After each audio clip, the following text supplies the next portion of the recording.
जिन्होंने महात्मा गांधी की हत्या करी उस विचारधारा के लोग हमें एंटी नेशनल कह रहे हैं। मुझे लगता है उनको कोई अधिकार नहीं है, कोई मॉरल राइट नहीं है। जो गांधी के हत्यारे है उनको कोई मॉरल राइट नहीं है किसी और को एंटी नेशनल कहने का। इस देश में सबसे पहला कोई एंटी नेशनल था तो वो नथुराम गोडसे था। जिन्होंने महात्मा गांधी की हत्या करी उस विचारधारा के लोग हमें एंटी नेशनल कह रहे हैं। मुझे लगता है उनको कोई अधिकार नहीं है, कोई मॉरल राइट नहीं है। जो गांधी के हत्यारे है उनको कोई मॉरल राइट नहीं है किसी और को एंटी नेशनल कहने का। इस देश में सबसे पहला कोई एंटी नेशनल था तो वो नथुराम गोडसे था। സംഘപരിവാറുകാര ഇതാണടാ നട്ടല്, ഇതാണ് നട്ടല്. ഈ രാജ്യത്തെ ഏറ്റവും നമ്പർ 1 രാജ്യദ്രോഹി അത് ഗോഡ്സെയാണ്.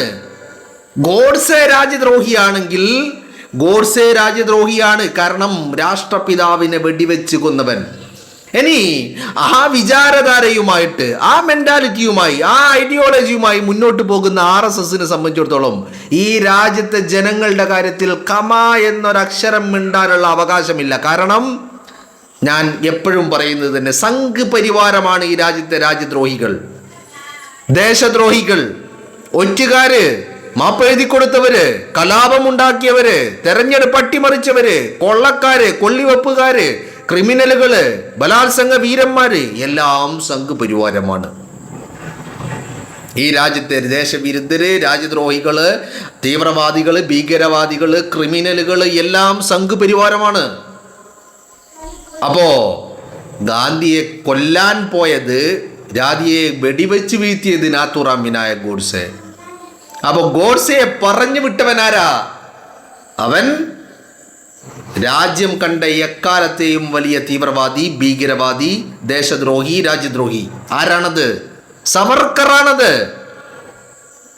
ഗോഡ്സെയെ പറഞ്ഞു വിട്ടതും ഗോഡ്സെയുടെ കയ്യിൽ ആയുധങ്ങൾ നൽകിയതും ഗോഡ്സെക്ക് വേണ്ടുന്ന നിർദ്ദേശങ്ങളും ഉപദേശങ്ങളും നൽകിയതും ഗോഡ്സെ ഗാന്ധിയെ വെടിവെച്ച് പൂത്താൻ പോകുന്നതിൻ്റെ ദിവസങ്ങൾക്ക് മുമ്പ് ചെന്ന് കണ്ട് ആശീർവാദം വാങ്ങിയതും ഈ സവർക്കറുടേതാണ്. സംഘ് പരിവാരമാണ് രാജ്യത്തെ രാജ്യദ്രോഹികൾ. ഇന്നും അതെ, ഇന്നും RSSന്റെ അക്കൗണ്ടിലേക്ക് വരുന്ന ഹവാല പണത്തിന് ഒരു കയ്യും കണക്കുമില്ല. ആ ഹവാല പണം ഉപയോഗിച്ചുകൊണ്ടാണ് രാജ്യത്ത് കലാപങ്ങൾ സ്പോൺസർ ചെയ്യുന്നത്. ആ ഹവാല മണി ഉപയോഗിച്ചുകൊണ്ടാണ് രാജ്യത്തെ തെരഞ്ഞെടുപ്പുകൾ അട്ടിമറിക്കുന്നത്. ആ ഹവാല മണി ഉപയോഗിച്ചുകൊണ്ടാണ് രാജ്യത്തെ ആൾക്കൂട്ട വിചാരണകള്, ആൾക്കൂട്ട അക്രമങ്ങള്, ആൾക്കൂട്ട കൊലപാതകങ്ങള് ഒക്കെ സംഘടിപ്പിക്കുന്നത്. ഈ ദേശദ്രോഹ പ്രവർത്തനങ്ങൾക്ക് വേണ്ടി വിദേശങ്ങളിൽ നിന്ന് വരുന്ന ഹവാല മണി ഉപയോഗിച്ചുകൊണ്ടാണ്. എന്തിന്? രാജ്യത്തിൻ്റെ ഭരണഘടന അനുസരിച്ച് രജിസ്റ്റർ പോലും ചെയ്യപ്പെടാതെ പ്രവർത്തിക്കുന്ന ഒരു സംഘടനയാണ് ഈ RSS എന്ന് പറയുന്നത്. ഇപ്പോ ഈ രാജ്യത്തെ ദേശവിരുദ്ധനും രാജ്യദ്രോഹിയും ദേശദ്രോഹിയും തീവ്രവാദിയും ഭീകരവാദിയും എല്ലാം RSS ആണ്, സംഘ് പരിവാരമാണ്. ഗാന്ധിയെ വെടിവെച്ച് വീഴ്ത്തിയതിനേക്കാൾ വലിയ ദേശദ്രോഹിയും തീവ്രവാദിയും വേറെയില്ല. അവനേക്കാൾ വലിയ ഭീകരവാദി വേറെയില്ല. അവനെ പോറ്റി വളർത്തിയ, അവനെ പറഞ്ഞു വിട്ട, അവൻ്റെ കയ്യിൽ ആയുധം വെച്ച് കൊടുത്ത ആളുകളെക്കാൾ വലിയ ദേശദ്രോഹികൾ വേറെയില്ല. എന്തിൻ്റെ പേരിലായിരുന്നു രാജ്യത്തിൻ്റെ രാഷ്ട്രപിതാവിൻ്റെ നെഞ്ചിലേക്ക് വെടിയുണ്ട പായിച്ചത്? എന്തായിരുന്നു കാരണം? എന്തേ രാഷ്ട്രപിതാവ് ഈ ഗോഡ്സെയുടെ മുഖം നോക്കി ഒന്ന് പൊട്ടിച്ചോ? എന്തെങ്കിലും പേഴ്സണൽ വൈരാഗ്യമുണ്ടാക്കാൻ? അല്ലെങ്കിൽ ഗോഡ്സെയുടെ മാതാപിതാക്കളെ ആക്രമിച്ചോ ഗാന്ധി? അല്ലെങ്കിൽ ഗാന്ധി ഗോഡ്സെയുടെ ഏതെങ്കിലും രീതിയിൽ അപമാനിച്ചോ? ഒന്നും ചെയ്തിട്ടില്ലല്ലോ. പിന്നെ എന്തിനാ ഗോഡ്സെ ഗാന്ധിയെ വെടിവെച്ച് വീഴ്ത്തിയത്? കാരണം ഗോഡ്സെ ഒരു രാജ്യദ്രോഹിയായിരുന്നു. ഗാന്ധിയാണ് ഇവർ കാല് നക്കിക്കൊടുത്ത ബ്രിട്ടീഷുകാരെ രാജ്യത്ത് നിന്ന് കെട്ടുകെട്ടിച്ചത് അല്ലേ? ഇവരുടെ ഏറ്റവും വലിയ വരുമാന മാർഗമായിരുന്നു ബ്രിട്ടീഷുകാർ. സ്വാതന്ത്ര്യ സമര സേനാനികളെ ഒറ്റുകൊടുത്ത് ബ്രിട്ടീഷുകാരിൽ നിന്ന് നക്കാൻ ഇങ്ങനെ വാങ്ങിക്കൊണ്ടേയിരിക്കുകയായിരുന്നു RSS. ആ RSS രാജ്യത്തെ ദേശവിരുദ്ധ രാജ്യദ്രോഹ പ്രവർത്തനങ്ങളിലായിരുന്നു ഈ പറയുന്ന സ്വാതന്ത്ര്യ സമരസേന കാലത്ത്. അന്ന് മാത്രമല്ല, ആ പാരമ്പര്യം തന്നെയാണ് ഇന്നും അവർ തുടർന്നു കൊണ്ടിരിക്കുന്നത്. നിങ്ങളൊന്ന് ആലോചിച്ച് നോക്ക്. രാജ്യത്തെ വർഗീയ കലാപങ്ങൾ, രാജ്യത്തെ ആൾക്കൂട്ട വിചാരണകൾ, ആൾക്കൂട്ട കൊലപാതകങ്ങൾ, ആൾക്കൂട്ട അക്രമങ്ങൾ എല്ലാം സ്പോൺസർ ചെയ്യുന്നത് RSS ആണ്, അല്ലേ? ഇനി നിങ്ങളൊന്ന് ആലോചിച്ച് നോക്ക്, രാജ്യത്ത് നിങ്ങളൊന്ന് നോക്കൂ, നിങ്ങളുടെ അയൽക്കൂട്ടങ്ങൾ, നിങ്ങളുമായി ബന്ധപ്പെട്ട നിങ്ങളുടെ ജോലിയുമായി ബന്ധപ്പെട്ട് എവിടെയൊക്കെ ഏതൊക്കെ ഒരു ഗ്രൂപ്പുണ്ടോ, ഒരു സംഘമുണ്ടോ, ഒരു കൂട്ടം ആളുകളുണ്ടോ, എല്ലാം രജിസ്റ്റർ ചെയ്യപ്പെട്ടതാണ്, അല്ലേ? ഇപ്പോൾ ഓട്ടോ ഡ്രൈവർമാർക്ക് ഒരു കൂട്ടായ്മ രജിസ്റ്റർ ചെയ്തതാ, ടാക്സി ഡ്രൈവർമാർക്ക് ഒരു കൂട്ടായ്മ രജിസ്റ്റർ ചെയ്തതാ, ബസ് ജീവനക്കാർക്ക് ഒരു കൂട്ടായ്മ രജിസ്റ്റർ ചെയ്തതാ, അധ്യാപകർക്ക് ഒരു കൂട്ടായ്മ രജിസ്റ്റർ ചെയ്തതാ, സർക്കാർ ജീവനക്കാർക്ക് ഒരു കൂട്ടായ്മ രജിസ്റ്റർ ചെയ്തതാ, അല്ലേ? രാജ്യത്തെ മത്സ്യത്തൊഴിലാളികൾക്ക് ഒരു കൂട്ടായ്മ രജിസ്റ്റർ ചെയ്തതാ, രാജ്യത്തെ ഹോട്ടൽ ജീവനക്കാർക്ക് കൂട്ടായ്മ രജിസ്റ്റർ ചെയ്തതാ, രാജ്യത്തെ സാധാരണ കൂലിപ്പണിക്കാർക്ക് കൂട്ടായ്മ രജിസ്റ്റർ ചെയ്തതാ, അപ്പോൾ രാജ്യത്തെ വ്യാപാരികൾക്ക് കൂട്ടായ്മ രജിസ്റ്റർ ചെയ്തതാ. അങ്ങനെ എല്ലാ കൂട്ടായ്മകളും രജിസ്റ്റർ ചെയ്യപ്പെട്ട് അയൽക്കൂട്ടങ്ങൾ, സ്വാശ്രയ സംഘങ്ങൾ, ചാരിറ്റി ഓർഗനൈസേഷനുകൾ, അല്ലേ, എല്ലാം രജിസ്റ്റർ ചെയ്യപ്പെട്ടതാണ്.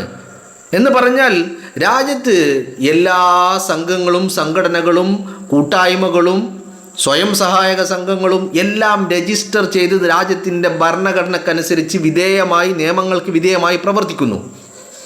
എന്നാൽ രാജ്യത്ത് രജിസ്റ്റർ ചെയ്യപ്പെടാതെ ദേശദ്രോഹ പ്രവർത്തനങ്ങളിൽ ഏർപ്പെട്ട് മുന്നോട്ട് പോയിക്കൊണ്ടിരിക്കുന്ന ഒരു സംഘം മാത്രമേ രാജ്യത്തുള്ളൂ. അവരാണ് രാജ്യം ഭരിക്കുന്നത്, അവരാണ് രാജ്യദ്രോഹികൾ.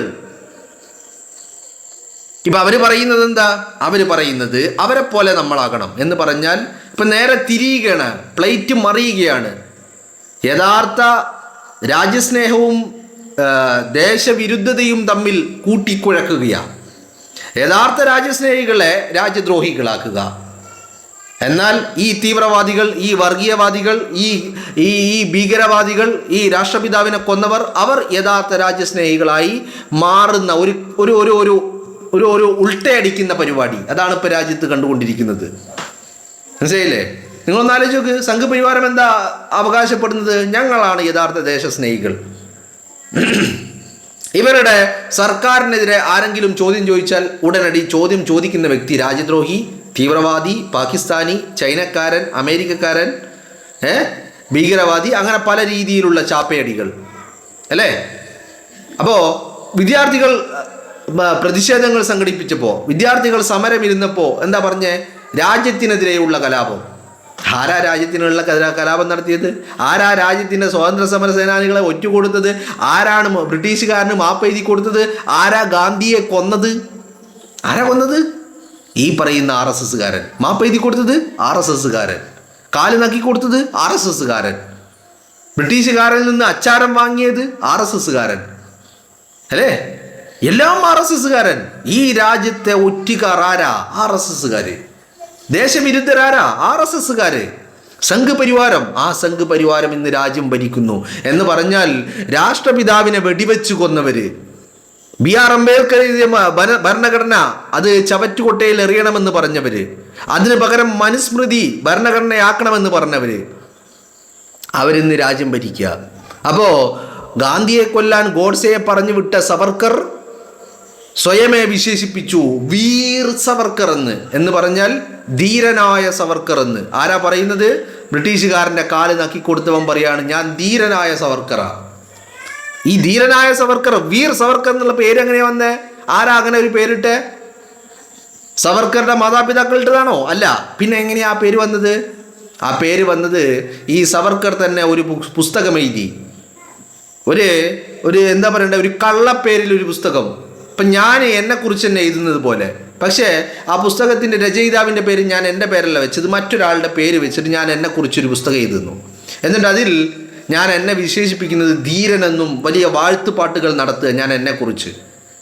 അങ്ങനെ സവർക്കറെ തന്നെ വിശേഷിപ്പിച്ചതാണ് വീർ സവർക്കർ എന്ന്. ഇന്ന് അതുപോലെ ഒരു സിറ്റുവേഷൻ, ഒരു ബ്രാൻഡിങ് നമ്മുടെ രാജ്യത്ത് കാണാൻ കഴിയും. എന്താണ്? വിശ്വഗുരു. എവിടെ നിന്ന് ഈ ബ്രാൻഡിങ് തുടങ്ങിയത്? സവർക്കർ വീർ എന്ന് വിശേഷിച്ചപ്പോൾ ഇന്ന് നമ്മുടെ രാജ്യത്ത് വിശ്വഗുരു എന്ന് സ്വയമേ അവകാശപ്പെടുന്നു. ഏതുപോലെ? ഭീരുവായ സവർക്കർ വീർ എന്ന് അവകാശപ്പെട്ടതുപോലെ ഇന്നത്തെ വ്യക്തി എന്താണ് അവകാശപ്പെടുന്നത്? വിശ്വഗുരു. അതേ ഐഡിയോളജി, അതേ പിന്തുടർച്ച.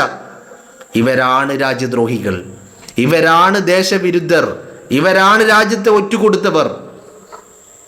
അതല്ലേ നമ്മൾ പറയുന്നത്, രാജ്യദ്രോഹി നിന്റെ തന്ത, തീവ്രവാദി നിന്റെ ബാക്കിയുള്ള തന്തമാര് എന്ന് നമ്മൾ പറയുന്നതിൻ്റെ കാരണം എന്താ? ആരാ രാജ്യദ്രോഹി? ഗോഡ്സെ. ആരാ രാജ്യദ്രോഹി? സവർക്കർ. ഇവരാണ് രാജ്യദ്രോഹികൾ, ഇവരാണ് തീവ്രവാദികൾ, ഇവരാണ് വർഗീയവാദികൾ, ഇവരാണ് ഭീരുക്കൾ. അതുകൂടിയുണ്ട്. ഭയമാണ് ഇവരുടെ ഏറ്റവും വലിയ പ്രശ്നം. ഭയമാണ്, ഭയമാണ്, ഭയമാണ്. എല്ലാത്തിനെയും ഭയമാണ്.